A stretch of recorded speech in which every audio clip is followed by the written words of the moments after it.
of all, you may be a member of another long-lived race, which would allow you to naturally possess an extended lifespan. And second of all, even if that wasn't the case, there could... Who gave you that idea? Was it the knave? You'd sink so low as to use a harbinger's words against me. A curse? I once thought it possible that the aura of an Archon might naturally resemble a type of curse. But in light of this claim, perhaps what I sensed was not your divinity, but a curse after all. You sensed it too, huh, Neverlet?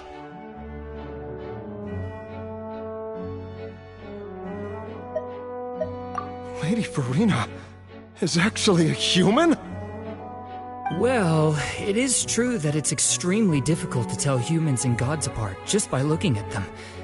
It's not impossible.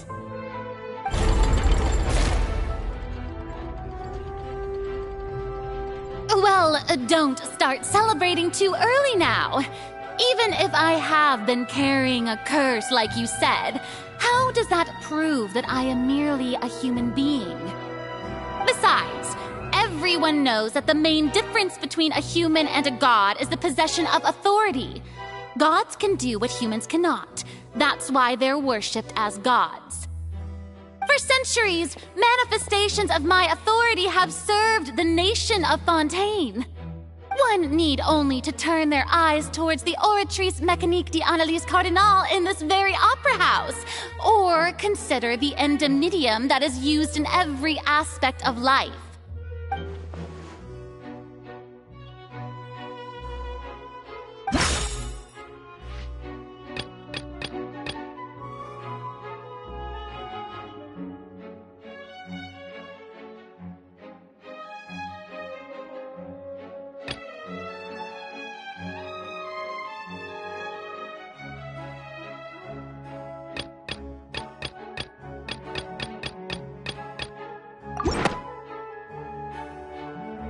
You tried to reference the Oratrice, but weren't you as confused as all the rest of us when the Oratrice declared Child to be guilty without any proof?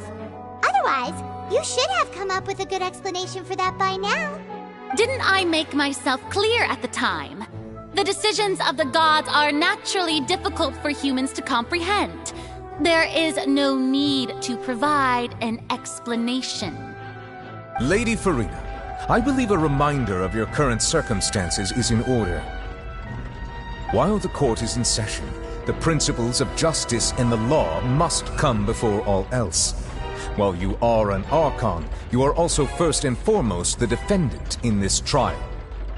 You will prove yourself unable to defend against the prosecution's charges if you continue to withhold vital information against the rules of the court. I never thought you'd use that kind of rhetoric against me. That was no trick of rhetoric, Lady Farina. I've merely reiterated the rules of the court. Rules that all should respect and follow. So, you neither knew why Child was declared guilty, nor did you understand the structure and operations of the Oratrice. Instead of having been created by you, the manifestations of authority you mentioned have been made by the real Hydro Archon, haven't they? The real Hydro Archon? Well, now you're really losing me. It is true that I did not know why the Oratrice gave out a guilty verdict that day. But the Oratrice handed out that verdict unilaterally, and it has been operating independently ever since it was first created. You can't argue that just because a divine creation is flawed, that the god behind it must also be no god at all. She's still throwing out all kinds of excuses. Seems like she's confident that we won't be able to produce proof that she has no power over the Oratrice. My power as an Archon. There are many ordinary citizens in the audience. How can I just carelessly demonstrate the formidable power of an Archon? If that poses a concern, I'm prepared to extend my protection to the audience. You don't need to go that far.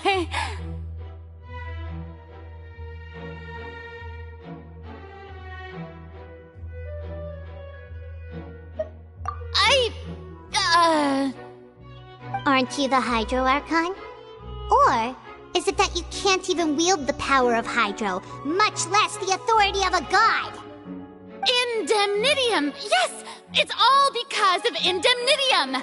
All Archons derive their power from the faith of the people, and I've converted the people's faith in justice into Indemnitium! Thus did I give up all of my divine power to provide everyone with energy for their daily lives. Have you ever seen a more magnanimous god? Isn't that a huge stretch? Yeah, no matter how generous an Archon can be, how could they give up all their power? Can a god with no power even still be called a god? It seems like nobody's buying Farina's excuse. Hey, come now, everyone. Please don't stare at me as if I was a liar. I'm still the same Farina you knew, right? The one that you loved. Shouldn't you want to believe in me? Please? You've got to believe me. If what the prosecutor said is true, she really has committed a grave offense. Did she deceive all of us? And all of our parents and grandparents too? And all of our ancestors? Ever since they were born? Enough. That's enough. Tell me then, if I'm not the real Hydro Archon, then who is? If you have no evidence of another Hydro Archon's existence, nor can you find anyone who can back up their claim to be such, then what grounds have you to say that I'm not actually the real deal? Wow, she came up with yet another argument. How can we refute her now?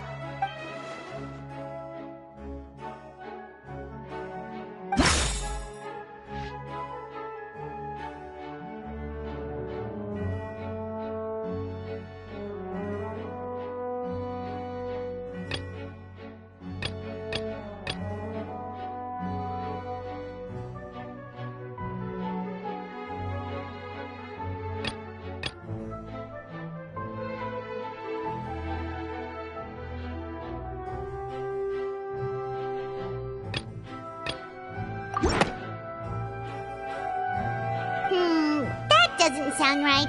Paimon doesn't think this clue can be used.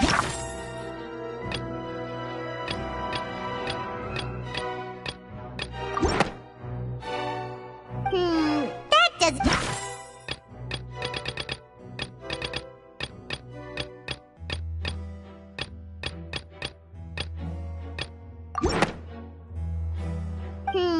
that doesn't sound right. It has been established that all Fontanians can dissolve in water from the primordial sea. And that means... Since you insist on claiming to be a god and not a human, then there's a method that you can use right here and now to eliminate all suspicions of you being the latter. Miss Navia, please apply to serve as a temporary attorney for the prosecution before addressing the court.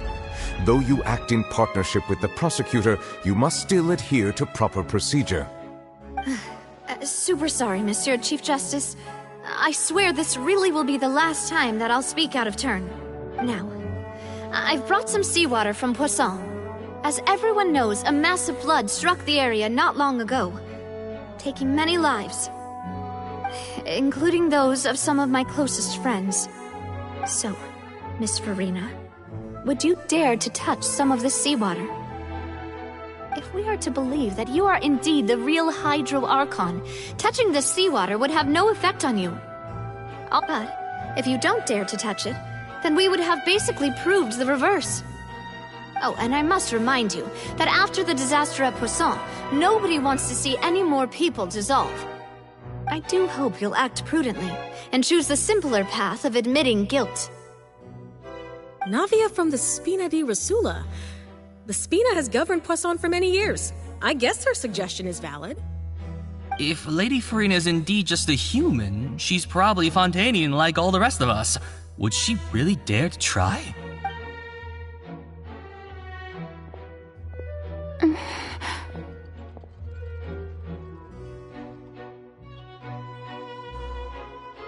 Lady Farina, this test has been unilaterally proposed by the prosecution. As it falls outside the realm of standard court proceedings, you possess the right to decline participation. Well, of course you had to tell her that. But refusing to participate is basically the same as a confession of guilt. She's just staring at the water without saying a single word. It really does seem like she's quite terrified of it. That could only mean... What's going on? Is she really planning to... that's not what we thought she would...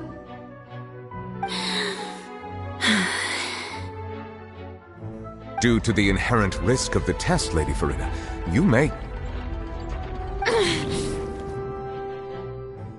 What? Hey!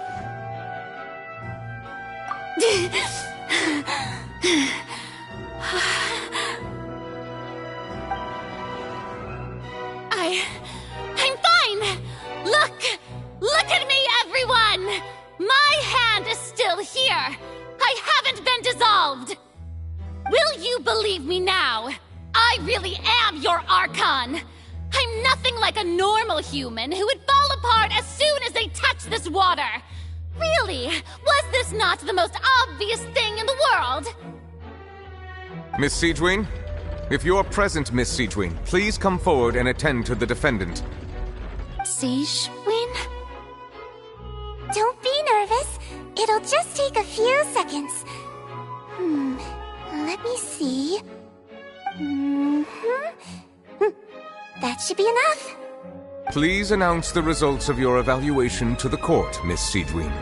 As everyone doubtlessly saw, Miss Farina was displaying symptoms of hyperventilation and flushed skin.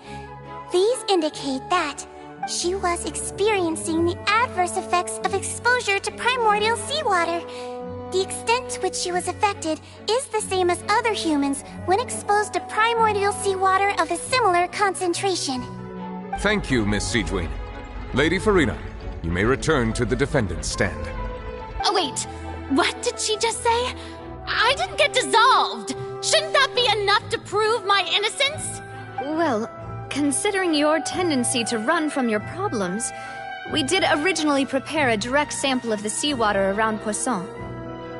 However, after extensive discussion, we exchanged it for a sample that is not concentrated enough to dissolve an actual human.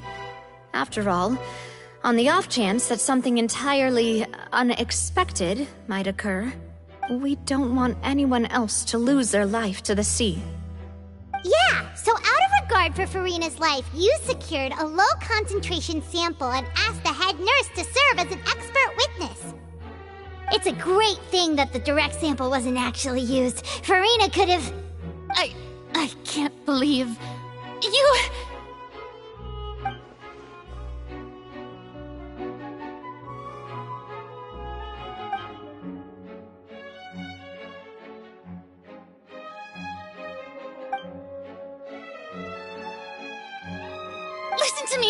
Listen to me, everyone! Please don't give me such cold and disdainful looks! What happened just now didn't prove a single thing! Think about it! How can you conclusively prove that an Archon can't also be affected by the primordial seawater? Also, if I was really just a human, why would I dare to just put my hand in that kind of water?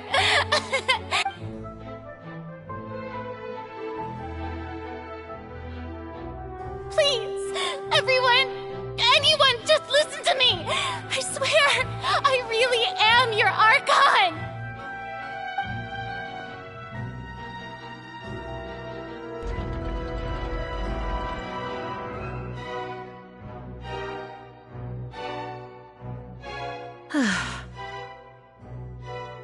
I don't think anything she says at this point will sway anyone. The odds are just too stacked against her now.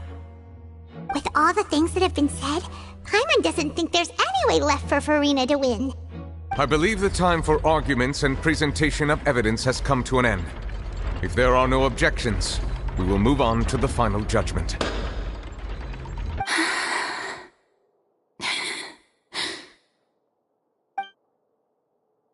I don't think anything she says at this point will sway Angel. Is too stacked against her now.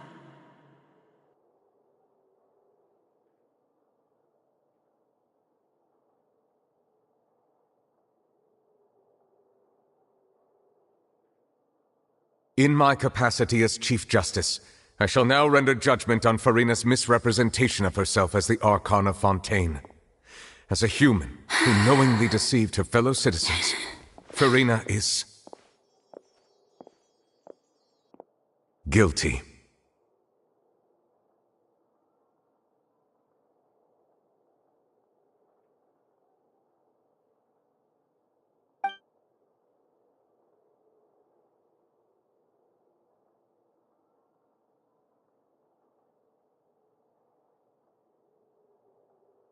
We shall now turn to the Oratrice Mécanique d'Analyse Cardinale to render the final verdict on the charges.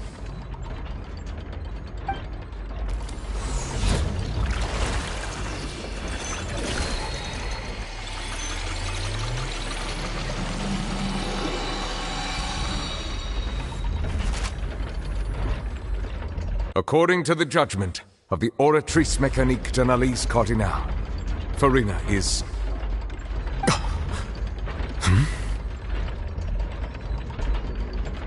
Well, what's wrong? What's the Oratrice's verdict? No, the Oratrice also displays a guilty verdict. Isn't that correct then? However, the exact wording of the verdict is thus: the Hydro Archon, guilty, to be punished via the death sentence. The death sentence? That's actually one of the available sentences? I've always thought that it was just a myth. The one and only time the death sentence has been handed out at the court, and it's been given to the very person we've worshipped as the god of justice? What an unexpected twist. Farina's been sentenced to death by the Oratrice? We just wanted to use the trial to show her the seriousness of things so she'd tell us the truth. How did things escalate this quickly? This outcome is indeed quite strange. According to Fontaine's current definitions of justice, as well as its recommendations for criminal sentences, is this sentence really appropriate for the crimes that have been committed? Yeah! Even Maschera wasn't sentenced to death by the Oratrice. You know, the real evil mastermind behind the serial disappearances case. Indeed. Not only is Farina's sentence overly excessive, the very point of our trial today was also to prove that Farina has never been the Hydro Archon in the first place. But now, the Oratrice seems to have deliberately invoked the title of the Hydro Archon. What does this mean?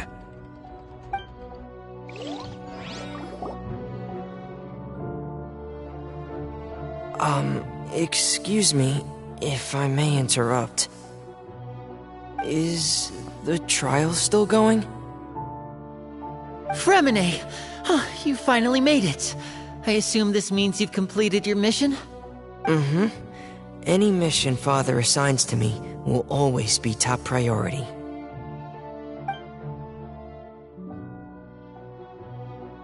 Is that the first prophecy slate? Huh. So the knave privately arranged for Fremine to try and find the missing slate. I looked everywhere and finally found it at the bottom of the sea. It took me a long time to get around some dangerous stretches of water. But has the trial already concluded? Then... doesn't that mean I've come too late? Oh no. Father will be disappointed in me. Thank you for your hard work, Mr. Fremine. Please allow me to review the record left on the slate. Traveler, I believe that you have already seen the other existing slates, and would like you to come here and confirm their contents.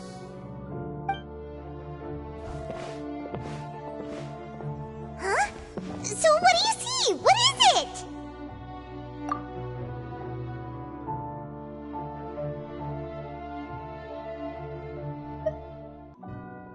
I believe I've now made sense of the Hydro Archon's crime. It has to do with Fontaine's lost history. Huh? Isn't the Hydro Archon just guilty of deceiving her people? Oh, wait, no, that's Farina, and we've already proven that she's not the Hydro Archon. So when you say Hydro Archon, do you mean the real Hydro Archon we've been kinda talking about? In truth, everything that you've encountered in Fontaine up until this point can be traced back to the contents of these stone slates. However, I'm uncertain as to how much sense they currently make to you. Okay, let's try to recall the contents of the other 3 stone slates. Paimon will do her best to help you remember.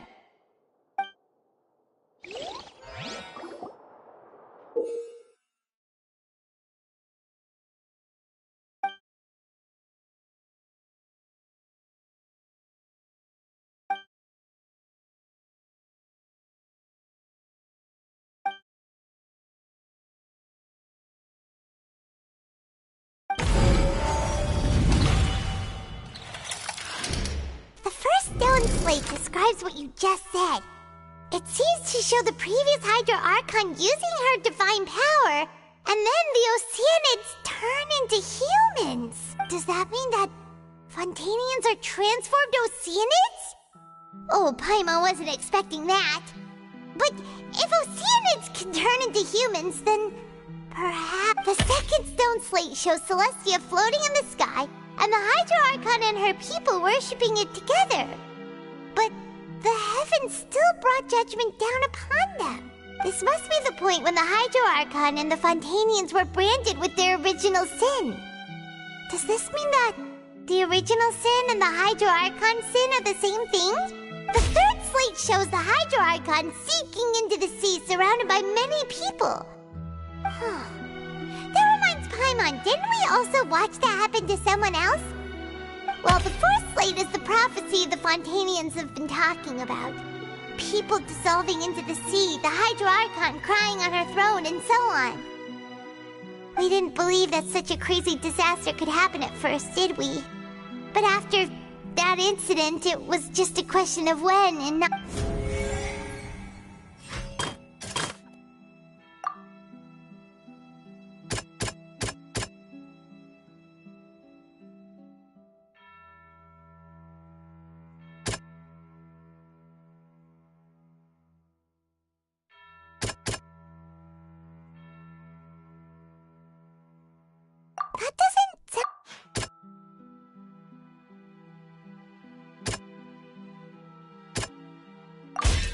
We know from the case of the serial disappearances of young women that Fontainians can be dissolved in primordial seawater. And this might be the reason that Fontainians can dissolve.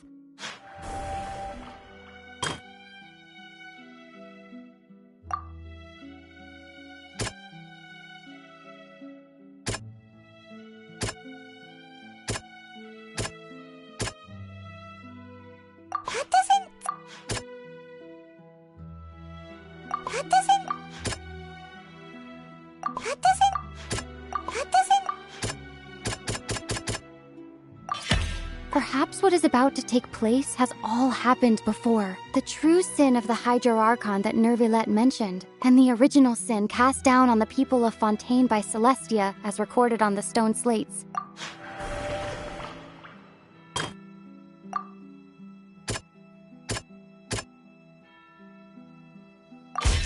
It's not as simple as falling into the sea. When Navia fell into the sea, her consciousness was subjected to judgment. The stone slates show the people gathered around the Hydro Archon in the sea. Could that be alluding to the same thing?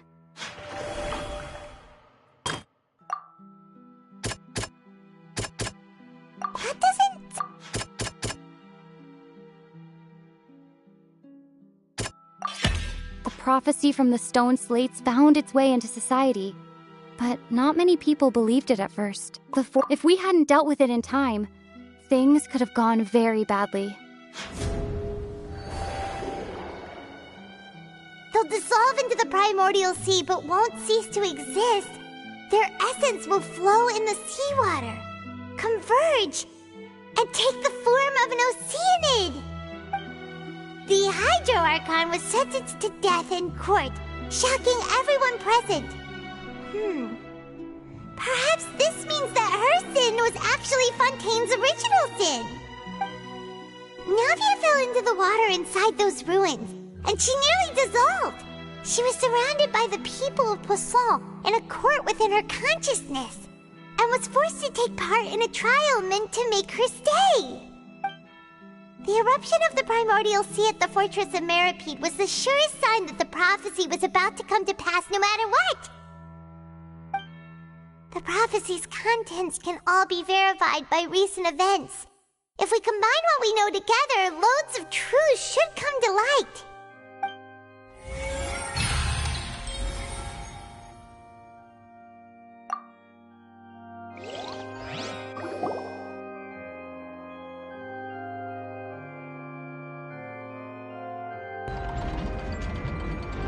Huh? Oh, Paimon gets it now! So that's how you can make sense of it. But then it feels like we're going to have to share some truly shocking revelations. Let's hear them. Incredible. Linny, did you hear that? We're not real humans. All Fontanians were originally created by the late previous Hydro Archon, with Oceanids as their basis. The evidence for that can be found in how only Fontanians could dissolve in primordial seawater, and how all the girls Vacher dissolved were also turned into Oceanids. Oh, and according to Navia, when she was about to get dissolved, she also saw everyone gathered around for a trial, all of them in the shape of Oceanids. Indeed. Yeah, and it follows from the content of the first slate that she probably angered Celestia by creating humans without prior permission. That could also explain why the Oratrice judged the Hydro Archon to be guilty. It's to account for that ancient sin. The Hydro Archon's true sin was creating us? And yet, after many hundreds of years, the Hydro Archon's creations have turned around to try to judge the Archon within the Opera Epiclese. The twists of history are often the most unexpected of all. Yeah, isn't the image here just like when Navia fell into the sea?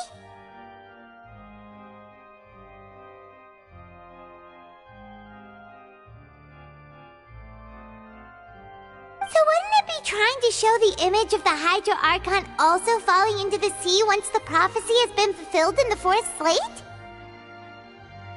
In the end, the people will all be dissolved into the waters, and only the Hydro Archon will remain weeping on her throne.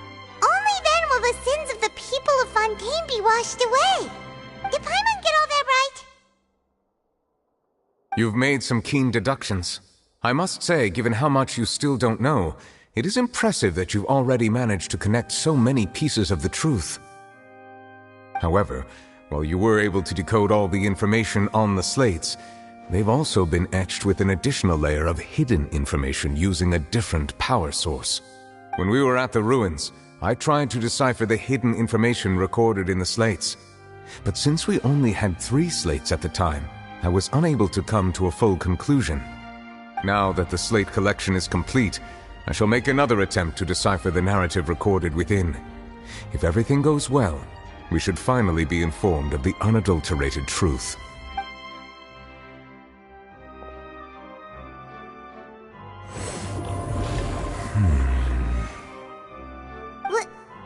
Well?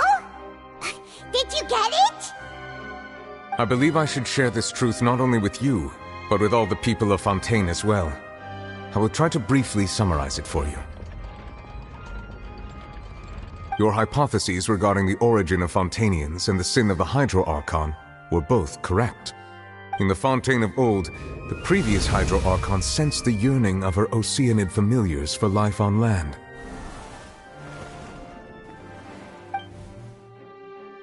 The Oceanids were enamored with the beauty and romanticism of human beings, and wishing to have those experiences for themselves, expressed to the Hydro Archon their desire to become of a similar kind.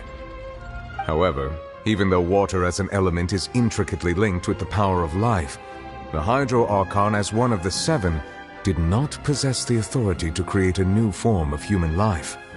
Not one to give in, she eventually found a way to create permanent humanoid bodies for her familiars by appropriating the power of this planet's primordial sea. She poured primordial seawater into the Oceanid's blood vessels, creating humanoid mimics in the process. But if Fontainians were to ever come into direct contact with water from the primordial sea, the power within their bodies would escape these artificial restraints and return to the sea. As a result, their forms would collapse, and they would be reverted to their original forms as Oceanids. Of course, the Hydro Archon never received permission from the heavenly principles to create a new human race. And thus, the Hydro Archon and all of her creations came to shoulder the original sin of appropriating the power of the primordial sea. That is the true history of how the people of Fontaine first came into being. So we were all Oceanids before we turned into human beings? That's way too much information for me. I think I'm just going to pretend that I never heard a single thing. Wait, but if that's the truth, we can't let the Hydro Archon be sentenced to death. After all, her only sin was creating us. This really might be too much information for your regular Fontainian, but it does answer a lot of our questions. Alas, your hypothesis regarding the third and fourth stone slates was inaccurate. The slates' respective positions are, in fact, correct. A key point of the visual on the third slate is how all the individuals depicted in the water are humans rather than Oceanids. They have not been dissolved, which implies that the water depicted in this slate is not water from the primordial sea. The nation of Fontaine is the nation of Hydro, as well as the nation of Trials and Justice. Instead of being the literal element, the water in the scene symbolizes judgment and justice. You may also recall Navia's experience. When she fell into the sea, her consciousness was surrounded by that of many others who intended to hold a trial to determine her fate. Therefore, the meaning of the third slate is that the people of Fontaine shall try the Hydro Archon at the court of justice. Yes, it refers to our present situation. I think I'm following now. So, what you're saying is, even though we decided to put on this trial to avoid fulfilling the prophecy, in truth, everything we've done has happened exactly as the prophecy foretold. So now, it seems, we're the ones making sure it comes true. What should we do? Huh. No matter what, the prophecy will be fulfilled. Is this what it feels like to be a prisoner of fate? If that's the case, does that mean the scene in the fourth slate will also be fulfilled soon? Traveler, I would like to point out another small fallacy in your deductions. About the fourth slate, you probably thought that the eruption of primordial seawater beneath the fortress of Meripede served as the surest sign that the prophecy was about to come to pass, yes? However, I believe that rather than being a sure sign, that eruption could in fact only be a small warning of something far worse to come.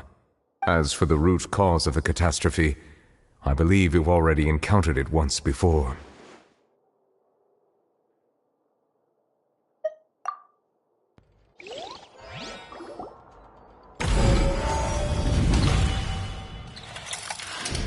This eruption was just a small warning of the things to come. We must find the root cause of the disaster.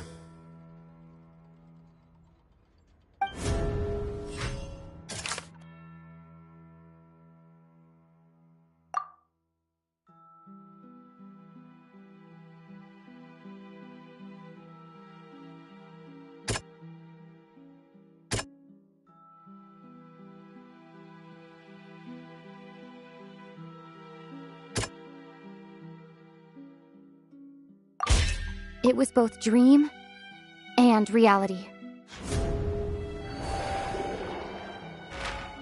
If we're talking about a the true culprit, that could only be that thing inside the primordial sea, right?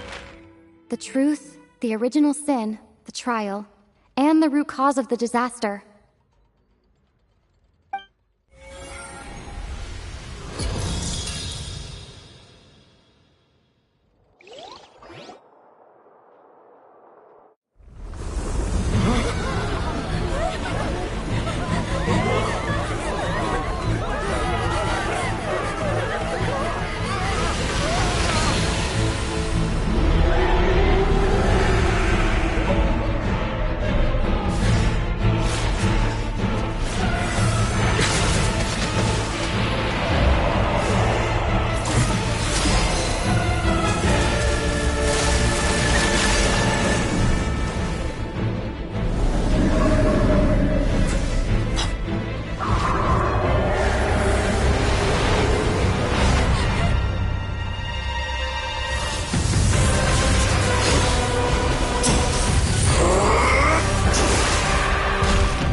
That was way too close! How did that thing just burst into the Opera House? Wait, was that the huge whale you saw in your dream? So we've met it at last. I understand very well why it has chosen to make an appearance here. That whale does not belong to Tevat. It is a monster that has traversed the stars, weeping all the while. It has been greedily consuming the energy from the planet's primordial sea, using it to grow. That is the main cause for the rising sea levels. And once it has finished consuming all of the energy contained within the sea, its next step will be... You said that when the Hydro Archon first created Fontanians out of Oceanids, she filled their blood vessels with primordial seawater. Precisely. That whale finds the blood of Fontanians nigh impossible to resist. Therefore, when it left the primordial sea, it decided to make its next stop a packed opera house full of food. We just barely managed to push it back, right? In that case, won't it come back to target the people again, once it's managed to recover its strength? That is correct. Indeed, it is more accurate to say that we should thank that Harbinger for buying us some time. Without him, the whale would have likely come onto land far sooner. From the way he looked, he must have been fighting the creature for quite a long time. That battle maniac. We've always known that he had a special connection with that whale, but we definitely didn't expect it to help us out like this. Anyway, now that we know that this whale is the actual cause of the disaster recorded in the prophecy, all we need to do to stop the prophecy would be to find a way to beat it up, right? It is too late. It had already absorbed too much of the primordial sea's energy before we could notice it. At this point, it has become practically integrated with the sea itself. Even if the entirety of Tevat were to be destroyed, it could still survive and swim off towards some other world. That's not something I will accept. We've already done everything we can, and we even found the true culprit. We've come so far. You can't just tell me that the last hurdle is some impossible foe. Indeed, that's not how a grand performance should end. I'll fight it to the end, no matter what. So the prophecy will be fulfilled no matter what, huh?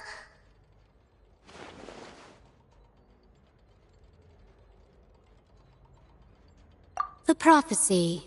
Yes, what has been prophesied will be fulfilled. You may view such things as the history of the future.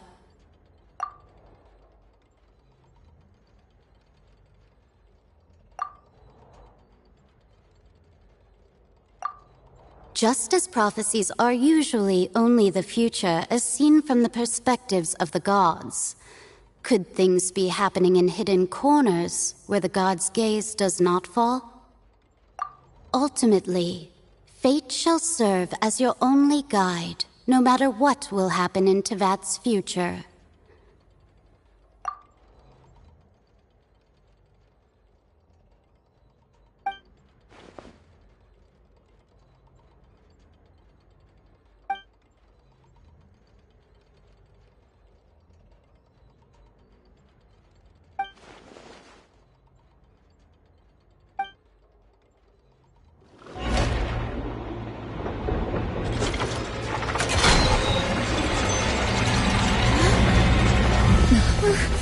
What's happening with the Oratrice? I believe it is preparing to carry out the death sentence.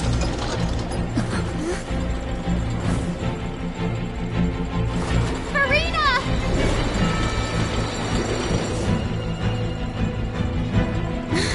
No, I still need answers.